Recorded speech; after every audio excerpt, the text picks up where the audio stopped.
하나님 말씀은 전도서 10장입니다. 전도서 10장, 11장 하면 전도서가 마무리에 있습니다. 그래서 솔로몬은 전도서를 결론적으로 말하기 위해서 10장과 11장을 다루고 있는데, 오늘은 전도서 10장의 내용을 다루기 전에 솔로몬이 그동안 앞서서 우리에게 알려줬던 그 결론적 부분들을 다시 구체적으로 한 번 더 짚어본 후에 10장에 솔로몬이 말하는 그 내용들을 이해하면 좀 더 솔로몬이 말하고자 하는 것이 좀 더 우리에게 가깝게 다가와서 전도서 10장을 오늘은 서론적인 부분으로 그 앞에 부분들을 좀 정리하고 내일 10장에 대해서 구체적으로 다루도록 하겠습니다.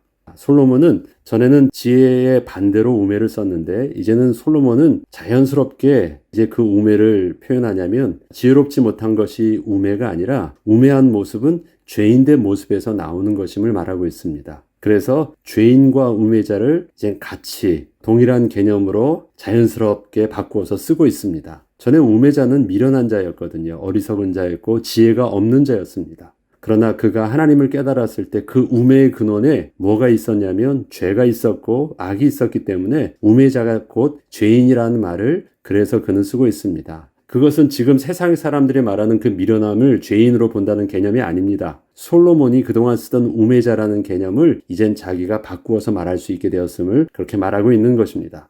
그래서 제목에 적은 우매가 많은 지혜와 존귀를 난처하게 만든다는 것은 9장 마지막 절에 보면 이렇게 나오죠. 지혜가 무기보다 나으니라. 그러나 죄인 한 사람이 많은 선을 무너지게 하느니라. 그 죄인 한 사람의 선, 그 우매자의 우매가 바로 죄인된 그 모습이 많은 선들을 다 무너뜨리게 하는 그 치명적인 문제가 바로 그 죄에 있음을 말한 것입니다. 그것을 10장 1절에도 보면 죽은 파리들이 향기름을 악취나게 한다. 이것도 똑같은 말이죠. 작은 파리들이 그 향기라는 그 값비싼 모든 것들을 다 썩어서 못 쓰게 하는 것처럼 죄가 바로 그렇다라는 것이에요. 그래서 우매의 근원에 그 죄가 있다라는 것을 말하려고 합니다. 그 내용은 다음 시간에 좀 더 구체적으로 하기로 하고요. 오늘은 9장까지의 솔로몬의 결론들을 다시 한 번 더 좀 정리해 보도록 하겠습니다. 솔로몬은 평생 지혜를 연구한 왕이었습니다. 그는 지혜 안에 인생의 모든 부와 존귀와 영광의 비밀이 다 들어있는 줄 알았기에 끊임없이 지혜를 연구했고 지혜롭게 통치하려고 노력했으며 그 지혜를 가르치려고 열심을 다했었습니다. 인생의 난제라 생각했던 일들에 대해서는 조금만 더 연구해보면 뭔가 답이 나올 것 같아 평생을 일반 인생들은 도저히 꿈도 꾸지도 못할 모든 쾌락의 끝과 또 부와 영광의 끝을 다 경험해 보았지만 여전히 답은 없었음을 발견하면서 결국 그 지혜가 실제적으로는 자기 하나도 제대로 바꿔놓지 못했음을 그의 통치 말년에 결국 시인할 수밖에 없었습니다. 솔로몬은 지혜의 유익함을 잘 알고 있었습니다. 솔로몬은 결코 지혜를 부정하지는 않았지만 지혜가 만능 열쇠가 아님을 뒤늦게 깨닫게 된 것이었고, 인생의 근본 문제는 처음부터 다른 접근이 필요했던 것임을 인생 말년에 모든 실패를 경험한 후에야 깨닫게 된 것이었습니다. 사람의 문제, 인생의 본질적인 문제는 지혜의 눈으로 이치를 판단하고 깨닫고 분석할 문제가 아니라는 것, 접근이 처음부터 잘못된 것을 깨닫게 된 것입니다.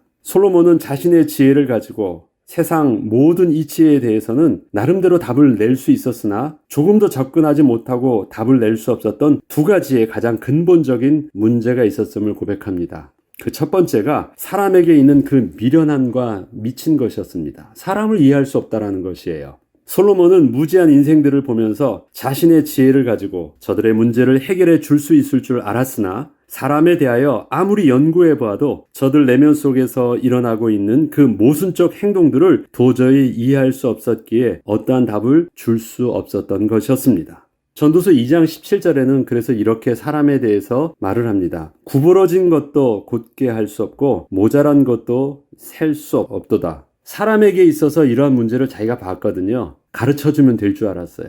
지혜를 말해주면 될 수 없었어요. 그런데 사람의 구부러진 부분, 모자란 부분들을 자기가 해결할 수도 채워줄 수 없다는 것을 자기는 한계를 결국 고백할 수밖에 없었대요.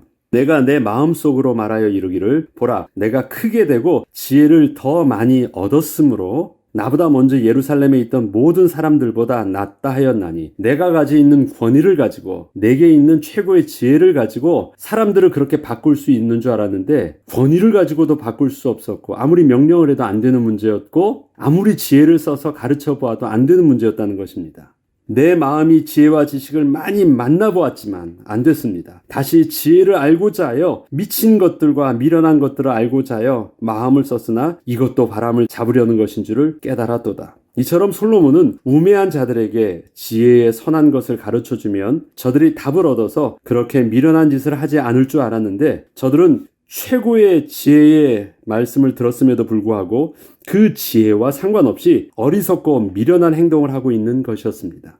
심지어 어리석고 미련함을 넘어서 절대 그렇게 해서는 안 되는 완전히 미친 행동도 서슴없이 하는 것을 보면서 자신의 지혜의 눈으로는 도저히 사람이라는 존재를 이해할 수 없었던 것이었습니다. 이것이 솔로몬 당시만의 문제입니까? 이것이 우리의 인생의 문제이기도 해요. 몰라서 안 됩니까? 알고 있는데 그렇게 안 돼요. 사람이 무식한 사람이 죄를 범하고 있습니까? 똑똑한 사람이 더 악하게 행동을 해요. 그거 망하는 거 알면서도 그렇게 망하는 짓을 하기도 해요. 지나고 나면 참 미련하다라고 생각하는 일들을 전혀 모르고 하고 있는 그 죄인의 행동들을 봅니다. 합리적이지 않은 세상의 인간들, 어떻게 언어로는 인생을 분석해서 규정할 수 없는 것들을 솔로몬은 봤고 지금도 우리 가운데 있는 인생의 문제인 것입니다. 다시 말해서 지혜를 가지고 사람을 이해할 수 없었다는 것이 첫 번째였습니다. 두 번째는 전혀 예측할 수 없는 미래에 대한 문제였습니다. 그는 인생에게 다가오는 삶의 어려운 순간을 자신이 연구한 그 선하고 옳은 합리적 이치를 잘 적용하면 어느 정도 미래에 대해 미칠 화를 피할 수 있을 줄 알았지만 아무런 답이 되지 못했던 것입니다. 좀 더 지혜롭게 살면 좀 더 바르고 선하고 뭔가 계산적으로 잘 준비되어 있으면 자기는 미래가 어느 정도 보장될 수 있는 줄 알았어요. 그런데 인생이라는 재앙이 똑같다는 거예요. 똑똑하면 사고가 안 납니까? 똑똑하면 그에게는 저주가 임하지 않나요? 알고 있는 대로 내일의 일들이 계산적으로 일이 진행되던가요? 아니에요. 그것에 대해서 이렇게 그는 고백합니다. 무슨 일에든지 때와 판단이 있으므로 사람에게 임하는 화가 심함이니라. 때와 판단을 내가 잘 해야 돼요. 이 때가 이런 때구나. 이러니까 이때는 이렇게 해야 되겠구나. 라고 자기는 때에 맞는 판단을 하는데 하나도 그것이 맞지 않는 판단과 맞지 않는 선택을 하고 있는 것을 보면서 정말 당황스러운 거예요. 사람이 장래일을 알지 못하나니 장래일을 가르칠 자가 누구이랴. 바람을 주장하여 바람을 움직이게 할 사람도 없고 죽는 날을 주장할 사람도 없으며 전쟁할 때를 모면할 사람도 없으니 악이 그의 주민들을 건져낼 수는 없느니라. 이처럼 솔로몬은 당시 최고의 지혜와 최고의 권세를 가지고 있던 왕이었지만 자신의 지혜와 그 권세로도 인생의 근본 문제 앞에서는 여전히 일반 인생들과 다르지 않는 자신의 무능력함을 보게 되었던 것이었습니다. 결국 솔로몬은 자신도 이전의 왕들과 지혜자들, 심지어 자신이 그토록 무지하다고 말했던 일반 백성들의 모습과 다르지 않은 헛된 인생을 살고 있었음을 그렇게 시인할 수밖에 없었던 것입니다. 전도서 9장 2절에는 이렇게 자신을 고백합니다. 모든 사람에게 임하는 그 모든 것이 똑같다. 일반이라. 의인과 악인, 선한 자와 깨끗한 자와 깨끗하지 아니한 자, 제사를 드리는 자와 제사를 드리지 아니하는 자에게 일어나는 그 일들이 모두 일반이니 선인과 죄인, 맹세하는 자와 맹세하기를 무수하는 자가 일반이로다. 결국 인생에 결론이 없는 것은 똑같다는 것에 대해서는 내가 선하였지만, 내가 똑똑해였지만, 내가 종교적으로 올바른 삶을 살았어도 나도 다르지 않더라. 이거 시인할 수밖에 없었습니다.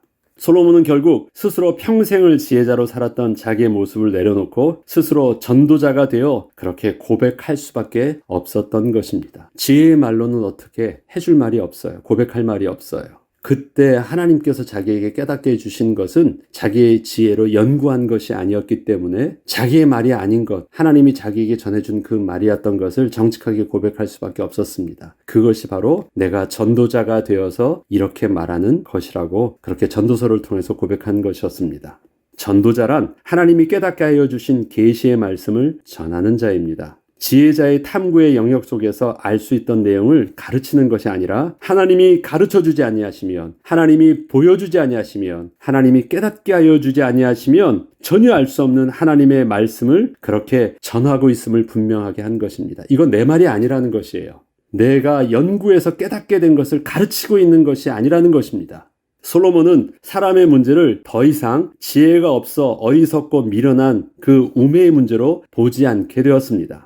하나님을 떠나 죄인된 사람의 그 본성의 죄를 깨닫게 되었기 때문이었습니다. 또한 평생을 잠을 평안히 자지도 못하고 기쁨이 없어 얼굴에 수심이 가득할 수밖에 없었던 자신의 모습도 자기의 지혜 뒤에 숨어 자신을 망하게 하고 있던 그 죄인된 자신의 그 실제적인 모습을 그렇게 보게 된 것이었습니다.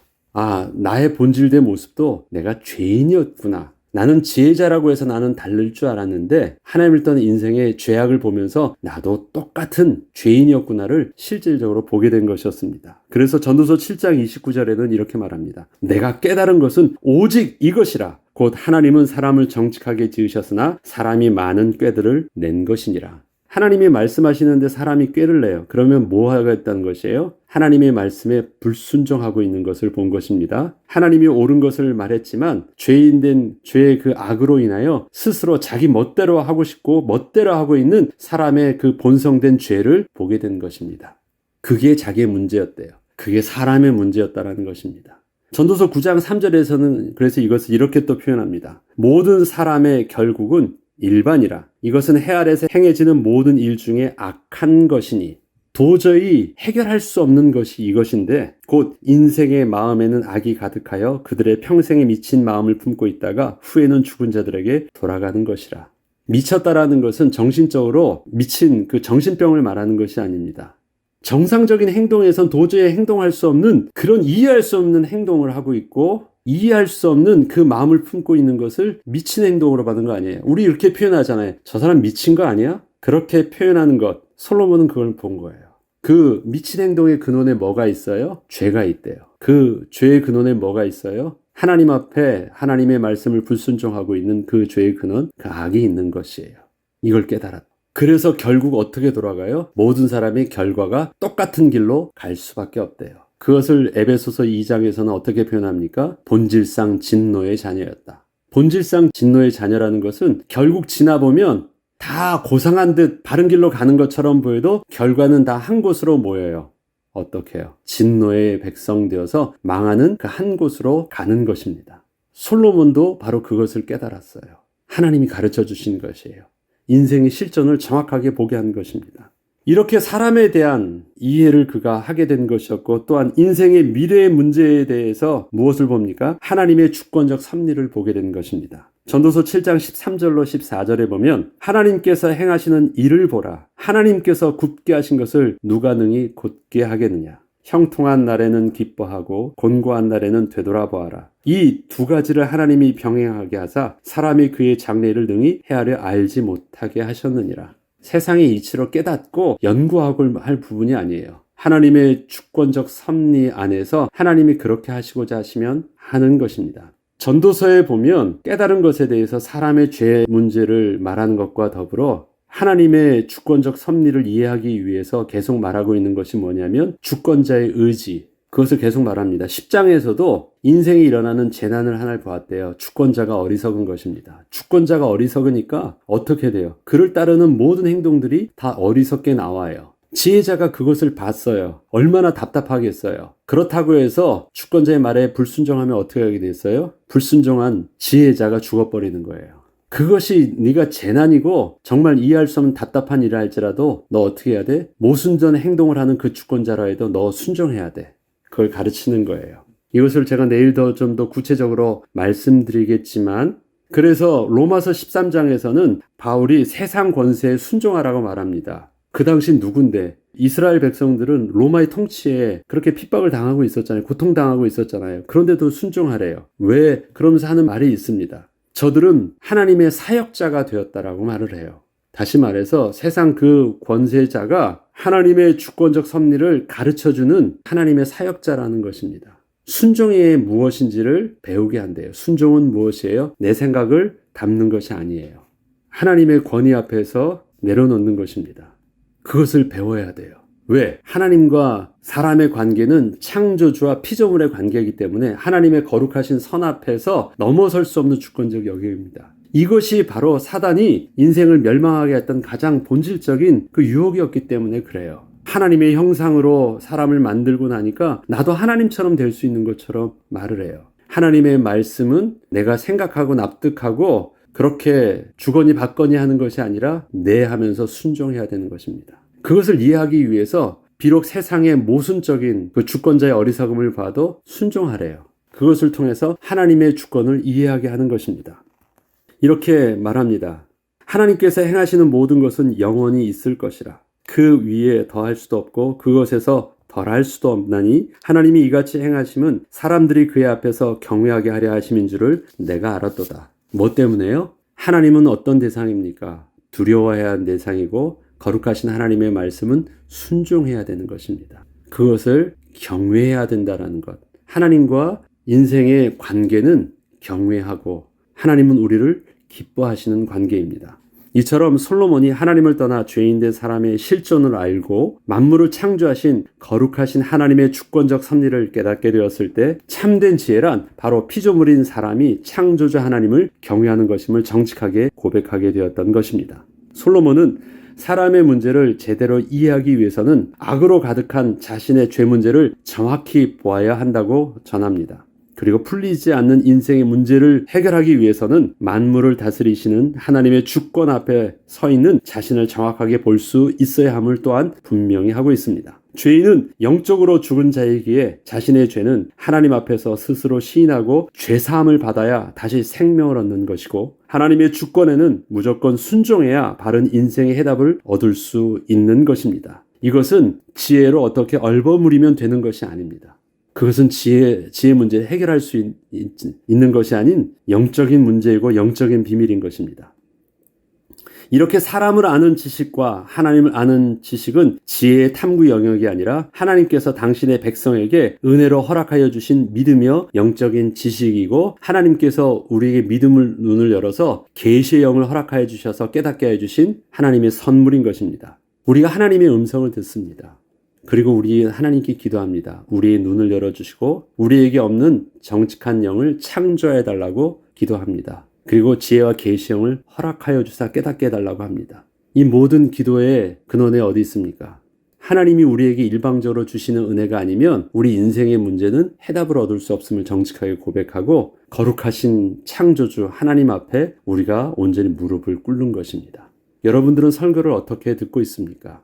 가만히 팔짱 끼고 들으면서 오늘도 그 말 들을만 하네, 이해할만 하네, 내가 받아들일만 하네, 이해하고 있습니까? 아닙니다. 하나님의 음성이 우리에게 들려져야 됩니다. 눈을 열어주셔야 됩니다. 우리를 재창조해 주신 하나님의 창조의 능력이 필요한 것입니다.